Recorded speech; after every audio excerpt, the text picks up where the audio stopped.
Hi, Phil Aston here from Now Spinning Magazine, and in this episode we're looking at the new remaster for UFOs, No Place to Run.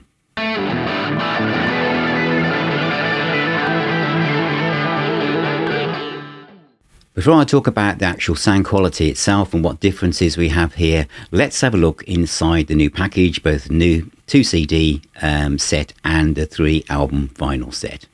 This is a look at UFO's new remaster for No Place to Run, the album from 1980, and the CD, which is a 2 CD set, follows the same format as Obsession, Lights Out, No Heavy Petting, Force It, the only difference being Phenomenon because it had 3 discs in it.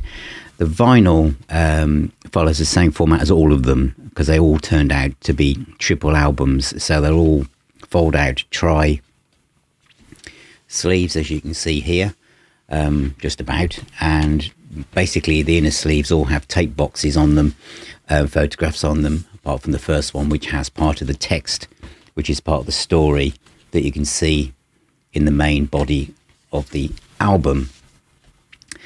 All of these CD remasters have a fold-out poster with all the text on, and this has been the same for every single one of them. So the text is on one side, and the poster from the album is on the other. I'm only going to, the only kind of, not a negative, but observation, I suppose, is the previous remasters, which go back to 2009, where they all came with little booklets, and obviously they had more cuttings, photographs, etc. But again, that was well over 1.5 decades ago. So this is the new version of what we get. So that's the look at the actual physical products. And now I'll tell you what I think of the actual sound of these reissues. So that's a look inside this set. And these new remasters don't hang around for a very long time. I know quite a few people who feel they missed out on getting No Heavy Petting. It's amazing how at one point they seem to be really easily to get, and now they very quickly disappear. This album is seen by many as being a dip in quality, as it was the first album to appear in 1980 after Michael Schenker had left the band during the, obviously, Strangers in the Night live album, which was seen as an absolute pinnacle of UFO's 1970s output. We'd had Phenomenon, Force It, No Heavy Petting, which is my personal favourite from this period, Lights Out, Obsession, which is the first time I saw the band on tour at the Birmingham Town Hall in 1978, then Strangers in the Night, and then Schenker was gone.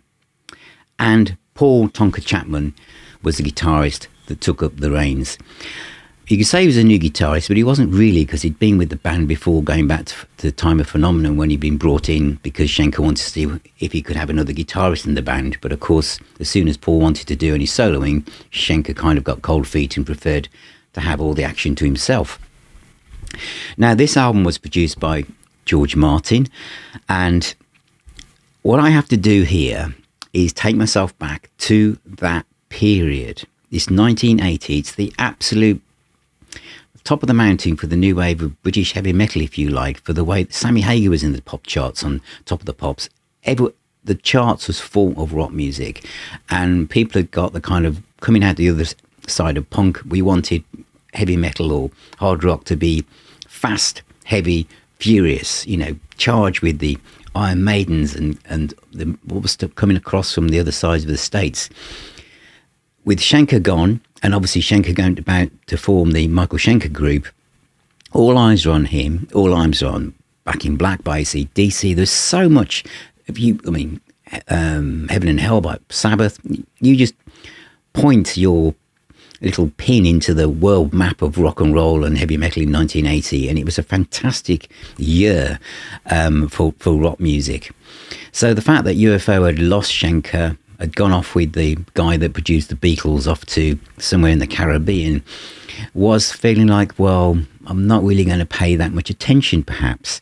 And I'd been buying and championing UFO up to this point, and I bought every single album I didn't buy this one. The first track I heard was the single Young Blood, which they were on Top of the Pops playing, and I just thought, strum power chords, very pop rock, and just thought, nah. And it kind of put me off. And it wasn't really, although I heard various things from the album, and I'd heard BBC in concert programs and thought, there's some good tracks on there. It wasn't until, if I can probably find it, and I bet I probably can't, then 2009 remaster, which I've just shown you in the unboxing, that I thought, well, I've got all the other UFO albums, I'm going to buy it. And I played it, and I kind of almost really convinced myself that, that's why I left it on the shelf. And I've done a UFO ranking video where I looked at 26 UFO albums, and I think it came quite low down. Now, I'm quite slow in reviewing this, and I started seeing various people online and in Classic Rock magazine basically saying that the remaster really breathes life into it like never before. So I thought I should get it, because I know what's going to happen. I look online and the prices are already starting to creep up. It's disappearing. I imagine the print run for this is probably less than the others, because it isn't held in such high esteem as some of the other reissue albums. Although it did give me confidence that if they've done this, they're certainly going to do The Wild, Willing, the Innocent if they've done this. Although, ironically, at the time in 1980, because of the way that the world was in the music marketplace, this album sold well for a UFO studio album. So what are my thoughts? Well, first of all, I have to say that the remastering is excellent, and it has really made a difference. Now, when you hear the word remastering, and I've been buying remastered albums for decades, my enthusiasm for such phrases is quite low. In fact, the thing that kind of sparks my interest now more than anything is if it's been remixed or Dolby Atmos and stuff like this. And anything remastered, I think, will I notice any difference? Will it just be a louder CD? But there's been two examples this year. One was a Black Sabbath album with Tony Martin that's been remastered, which The Eternal Idol, which I said was unbelievable in what you can still do with remastering techniques. This is the second one of the year where it has made such a difference. In fact, it has made such a difference. And yes, I know some of you are looking at me going, well, that's Phil, because you're of a certain vintage and it's bringing back memories of what it was like to be around in 1980, buying sounds and Kerrang and all this stuff. Yeah, there's some of that in there. And of course, my feelings towards the band UFO and their legacy and my love of Phil Mogg's voice has grown steadily over the decades. And, what this album has made me do is just play nothing but UFO. And I did the 1985 review just recently, but this is very different. It's just 5 years difference. But this is a really, really excellent album. And I think the way it's being remastered this time has made me appreciate it in a totally different way. Alpha Centauri is the kind of instrumental from Paul Raymond. But when we go into Letting Go, I don't think I've ever really appreciated what a fantastic rock song this is. It's a highlight of this period. It's a brilliant track, and the version of it at the Marquee, which is on the second disc, is exceptional. But when you hear the studio version now, you realise what an amazing guitar solo by Paul Tonka Chapman this is. If you had any doubts, and my ears at the time, I was just thinking, it's not Schenker. But any doubts now when you listen to it, you listen to that solo on this opening song, really, and you just think, wow, he's in. It's absolutely fantastic. Mystery Train was a track that, at the time, I thought, well, it's a cover version. And I kind of felt that UFO should be going away from cover versions. They do them again in a couple of years. And it wasn't a fave now, but I love it now. The acoustic guitar at the beginning is really intricate and really flash, and again showing what Chapman could do. Then This Fire Burns Tonight is a steady rock song. Pete, what I noticed this, I'm about to say Pete Way.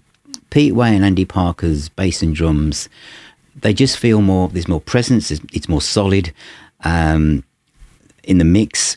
And also I love the keyboard solo and the midsection, the lovely guitar solo from Paul Chapman as well. I really appreciate, I feel like I'm really hearing this album for the first time, you know, and I was around when it came out the first time.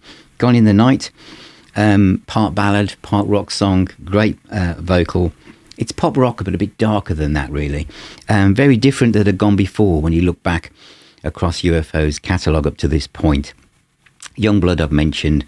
As I said, it wasn't one of my favourite tracks, but now it just sounds like a nice kind of power rock pop song, really.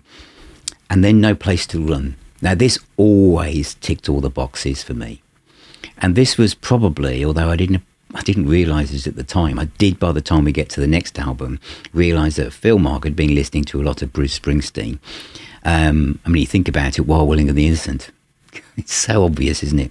And on this one, we're talking about the streets, you know, being out on the streets, singing stories about third party, you know, this kind of stuff. And then, of course, saying Jungle Land in the chorus, of course, Bruce again. But I love the vocal delivery, but I love the chord sequence. It's kind of a menacing melody, and it's a riff. This is a Pete Way, Phil Mogg song that I've never tired of. I've never tired of this song. Even when I didn't pick up the album the first time round, I always loved this song. It's very emotive, and it's one of the best songs that UFO ever recorded, and it's on this album, No Place to Run, and it's called No Place to Run. Take It or Leave It is a rock ballad. Money Money is a bit Babies, you know, the Babies, John Waite, also on Chrysalis, Cheap Trick, that kind of feel, pop rock, great melodies, and it gets heavier as it goes along.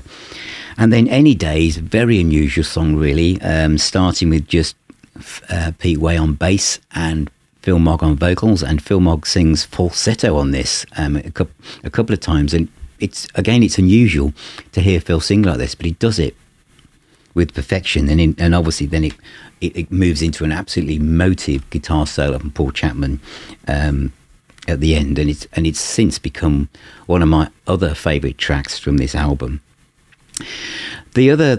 What's been put alongside all of these reissues is a live set, and this one is from the Marquee. So some of these tracks were on the 2009 remaster, but the whole gig is here. It isn't to the same quality as Strangers in the Night, but it isn't a bootleg. It's far from it. It's rough and it's ready, but it's very heavy. And in fact, they open with Change, which is going to be on While Willing and the Innocent. So, you know, this is how quickly the band are writing songs. They must have been absolutely exhausted. You know, they're pushing a live album that they're about to do. They're trying to re-establish themselves with this album. They're already writing music for the next album. So Change, Letting Go, as I said, is a fantastic opener for the No Place to Run, and it sounds fantastic here. And then we have another track from While Willing and the Innocent, which is Long Gone, more Bruce Springsteenisms in the lyrics. And then Cherry, Only You Can Rock Me, Love to Love, Hot and Ready, Mystery Train, Too Hot to Handle, Lights Out, Rock Bottom, and Doctor. And if I had been in that audience and seen Paul Chapman integrate himself with the UFO at this point, you would just thought they found a successor to Schenker, really fantastic guitarist. The only place where I feel that Chapman on this live album kind of is, perhaps because of how early it is to him coming in, is not nervous as such, but probably thinking I better not even tamper with this, is the guitar solo on Rock Bottom. That was always the showcase for Schenker, and I think Chapman tries to pay respect to staying as close as he can to Schenker's solo in many parts. But I think that because of that, he probably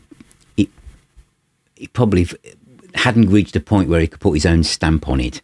But everywhere else in the set, he really his personality is everywhere, and the band, even though I understand from the notes, were at a point where they were exploring lots of exotic substances and were just absolutely exhausted, you cannot tell. The band is as absolutely tight on stage. They sound absolutely so well rehearsed. It's a fantastic gig.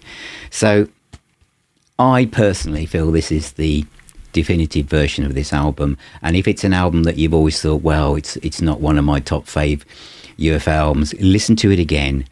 Stream it first. You can compare it, see and see what you think. But I think if you haven't got this, then and you're into UFO, you definitely need to get it. You've had it before, and I bet most of you, if you are UFO fans, have. I'm recommending it, and I don't think you'll be disappointed at all. It's really made me reappreciate this album, and if I did my ranking video again, this album would be so much higher up my list than it was first time round.